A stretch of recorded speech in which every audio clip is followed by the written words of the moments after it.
A long time ago, in a far corner of the universe, there was a civilization, the Predators. Their religion, their identity, their honor was all about the hunt. Among these predators, there was one name, a name that still burns in their blood, Yautja, a warrior who defeated the deadliest fighters from over 100 planets. A hunter so fierce they called him the Last Spear King. Before growing old, Yautja gave one final command. He sent a message to his most powerful warriors. You must go to Earth, capture the strongest, the smartest, and the most dangerous humans out there. There's only one rule. Only the most dangerous hunter comes back alive. This wasn't a mission. It was Yautja's final wish, the one that would keep his legacy alive. Chapter 1. The Shield. Year 841. In the freezing cold, a fierce Viking warrior named Ursa was out hunting with her son Anders and the whole clan. They had loads of looted gold, but before heading home, Ursa had one last task: to wipe out the Krivich tribe for good. Holding her axe tight, Ursa looked at her son and said, "If I die in this historic battle today, you better take my revenge." The very next moment, an all-out war broke out between the Vikings and the Krivich. Blood spilled on the ground, flames lit up the skies, and in the end, only one Krivich warrior was left standing. But the one Ursa was looking for, he wasn't there. His name was Zoran. Ursa tied the surviving Krivich to a tree and started questioning him. Her eyes were full of rage. "You think you're lucky to be alive? But the real lucky ones are already dead." After hours of brutal torture, the Krivich finally gave in. He said, "Our leader Zoran, he's built a massive fortress on top of Lake Ladoga, far east, many leagues from here." Gasping for breath, he added, "Now I've told you everything. Let me go." But Ursa ordered her son to finish him. That's how Vikings raise their kids, by turning them into ruthless warriors. For the first time, Anders was about to spill blood with his spear, but as he stepped forward, the Krivich smiled and said, "Little boy, if you kill me, I'll come back in your dreams. I'll become your worst nightmare." Anders froze. Fear was clear in his eyes. Seeing this, Ursa lost it and killed the Krivich herself. After that, the whole Viking clan started marching toward Lake Ladoga. That night, while they were resting at a spot, a predator was seen watching them.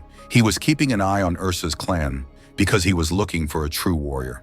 That same night, Ursa tells her son Anders the story of his grandfather and the kingdom that Zoran destroyed. Ursa's father was on the edge of death, and she was just a little girl, begging her wounded father on the battlefield to get up again and again. That's when Zoran, with a sword in his hand, silently appeared behind them. Ursa's father begged Zoran to spare his daughter's life. Zoran agreed, but only on one condition. If Ursa killed her father with her own hands, he'd let her live. Ursa couldn't do it, but her father told her it was the only way. He made her promise that she'd take revenge one day. Then, using his own blood, he drew the same mark on Ursa's face that his father once drew on his. Since then, Ursa had been hunting Zoran to settle the score for her father. Through snow, mountains, and brutality, they finally found Zoran's fortress. And Ursa's plan was no plan at all. She knocked right on the main gate of the castle, and the moment it opened, she came crashing in like a storm. People used to call her Stormbringer Shield Maiden, meaning the woman who brings chaos wherever she goes. She was the Valkyrie of the Northern Seas. Enemies would shake even before her blade came out. Her speed was like a storm, and her rage ruthless like fire. The rest of the clan warriors weren't far behind.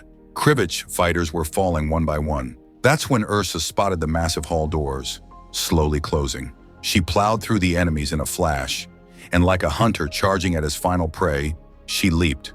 The gate was almost shut, but Ursa jammed her shield between the panels. Next second, she was inside, and the very next moment, Zoran's commander's head hit the ground. Zoran was right there, but he didn't recognize Ursa. That's when she reminded him of that brutal day when he forced her to kill her own father. Hearing her words, Zoran remembered everything and started mocking her. He said, "You're the one who took your father's life. Just think what he must have thought of you, that to save yourself, you killed him." Watching his mother start to weaken, Anders was filled with rage, and right then, he killed Zoran. But then, out of nowhere, an invisible force attacked Anders. It was a giant predator, fast and deadly, who tore through the Viking warriors in the blink of an eye. In just 30 seconds, 3 great warriors were dead. Ursa somehow grabbed Anders and charged at the predator with full force. But this wasn't just some regular enemy. It was an alien parasite loaded with raw power and high-tech weapons. In its hand was a shockwave blaster. One strike from it was like getting hit by 10 elephants. One hit from that thing shattered the main wooden pillar of the hall, and Anders got trapped under the fallen beam. Right after that, the Predator fired the shockwave blaster at Ursa, sending her crashing through a wall and into a canyon. Luckily, there was a lake down below, which saved her life. But for how long? That was the real question, because the Predator was now fully locked onto her. Ursa somehow pulled herself out of the water and grabbed a ship's anchor that was lying nearby, and went after him. The anchor's other end got tangled around the Predator's shockwave blaster arm. Ursa didn't give him a second to recover. She slammed him hard with her shield and cracked the frozen lake, dropping both of them straight into the water. As they sank into the lake, the anchor started dragging the Predator down, but before going under, the Predator grabbed Ursa's legs. She reacted fast, smashed his face with her shield, and wrapped the anchor chains all around him, trapping him completely. Then she activated his own shockwave blaster and held her shield in front. The blast was massive. It launched Ursa out of the lake, and the Predator's head was pierced straight through by the anchor's tip. Ursa managed to kill the parasite, but her son Anders didn't make it. In the next scene, she's seen captured by the Predators, wearing a strange collar around her neck. Chapter 2. The Sword. This story takes place in 1609. The Emperor of Japan had two sons, Kenji and Kiyoshi.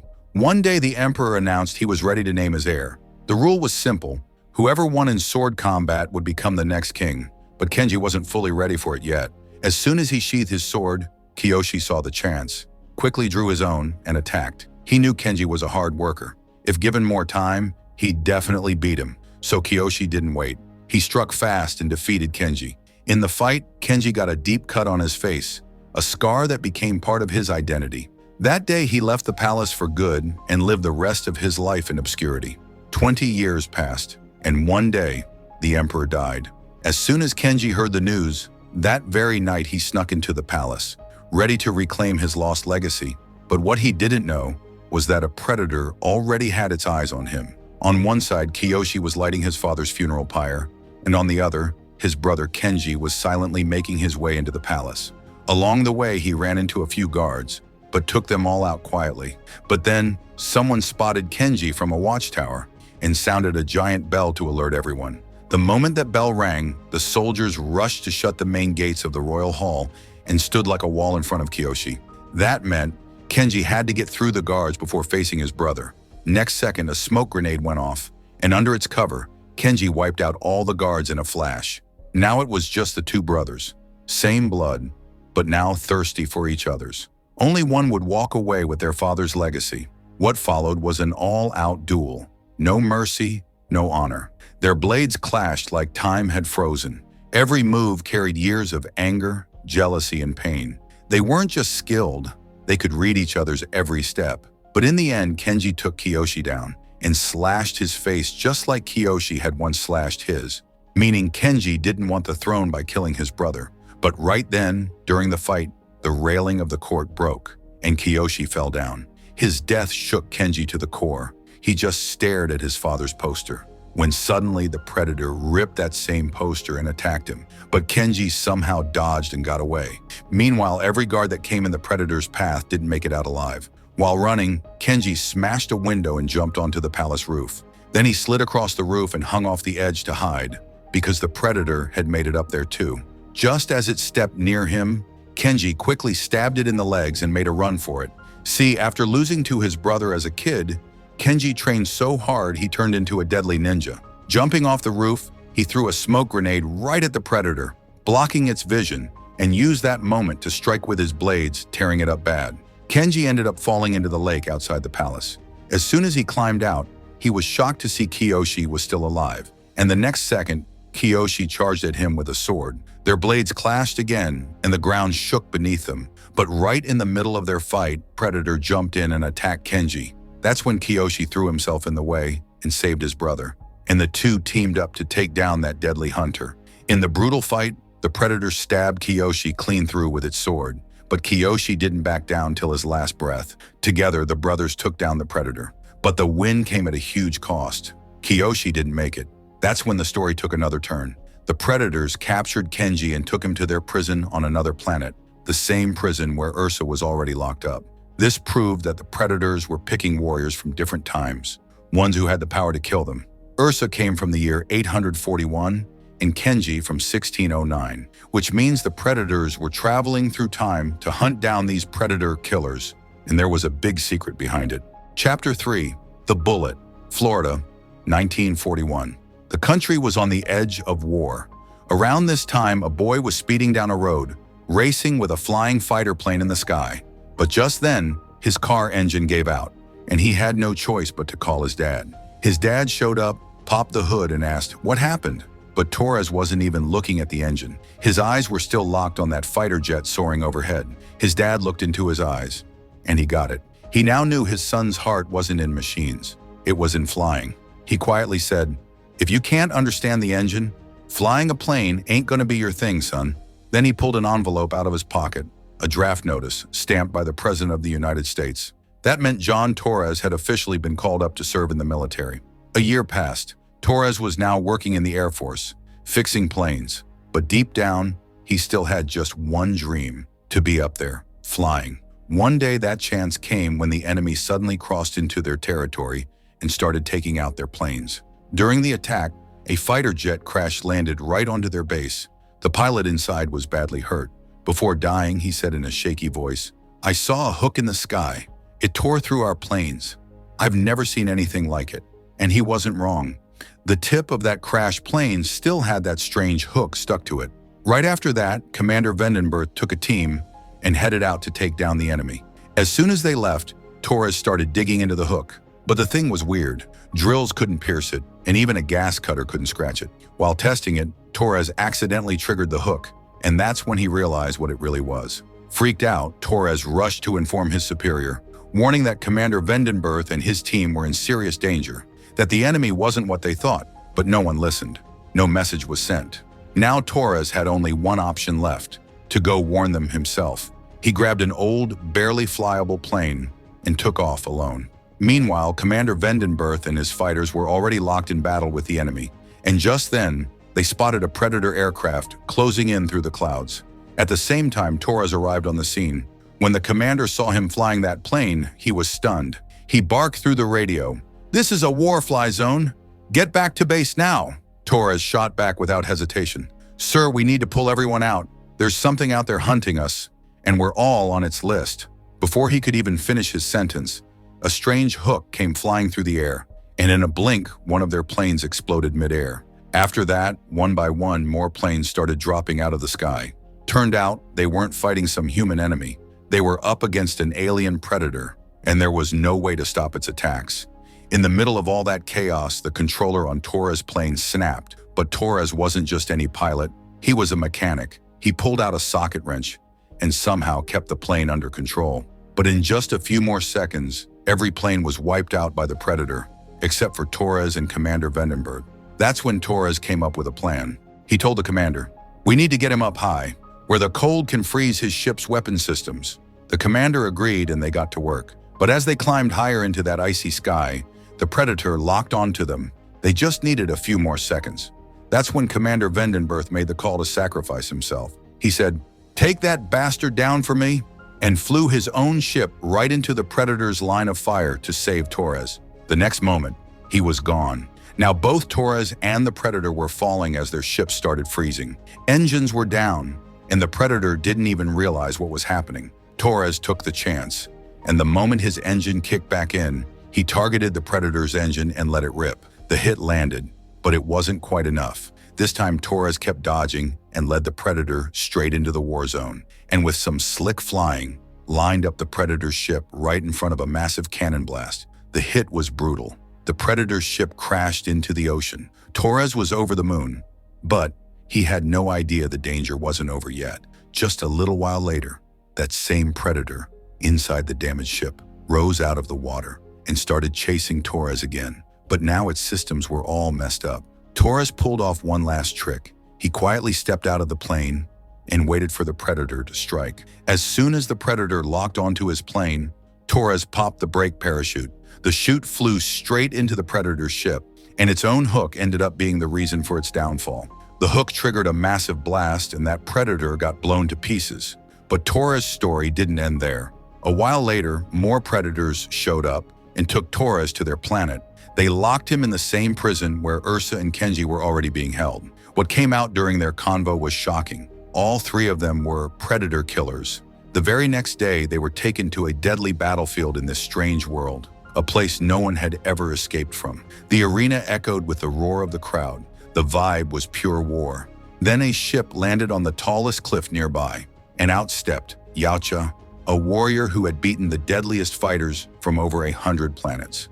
Now his eyes were on these three from Earth, but his rules were strict. First, the Earth warriors had to fight each other, and then whoever was left standing would face Yautja in the final match.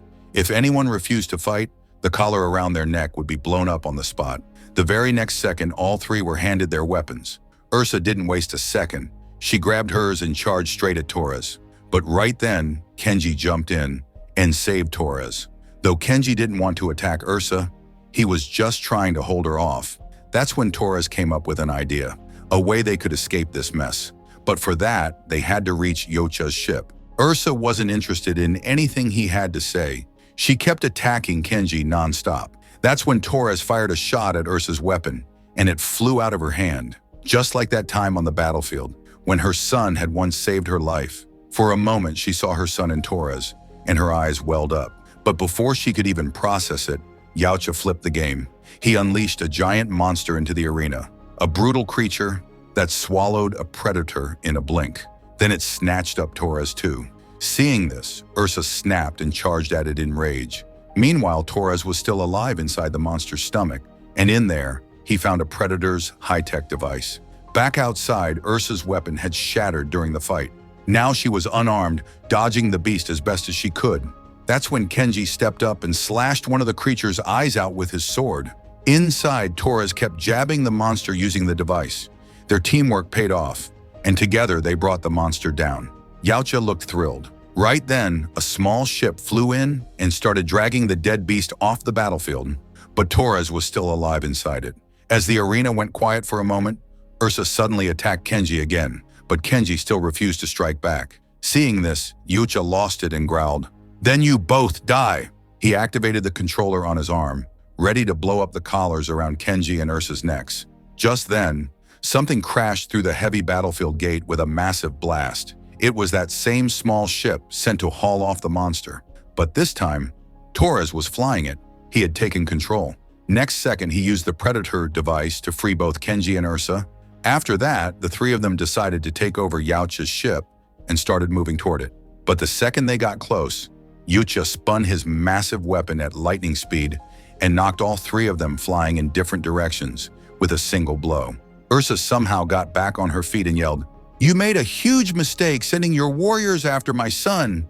Now you'll face his mother's wrath." And with that, she charged straight at Yautja. But Yautja was way stronger than they expected. Kenji knew they couldn't take him down without teaming up, so both of them went at him together and managed to injure him badly. Meanwhile, Torres got inside Yautja's ship, but he had no clue how to fly it. Back in the arena, Yautja struck back hard. And once again, Ursa and Kenji were down at his feet. Before he could finish them, Torres finally managed to start the ship, and the sudden air pressure blasted Yautja backward. Kenji and Ursa jumped on board just in time, but escaping wasn't that easy. Yautja's troops fired hook lines and locked the ship midair. Ursa tried to break the chains, but it didn't work. Then she got an idea. She turned to Kenji and Torres and said, "Don't come back for me. Don't try to get revenge." Then she slid down the chain, dodged predator attacks, and slammed her shield into the machine that held the hook. The chain snapped, and Torres flew the ship out of there. Ursa got caught, but that wasn't the end. Yautja sent his hunters after Torres and Kenji.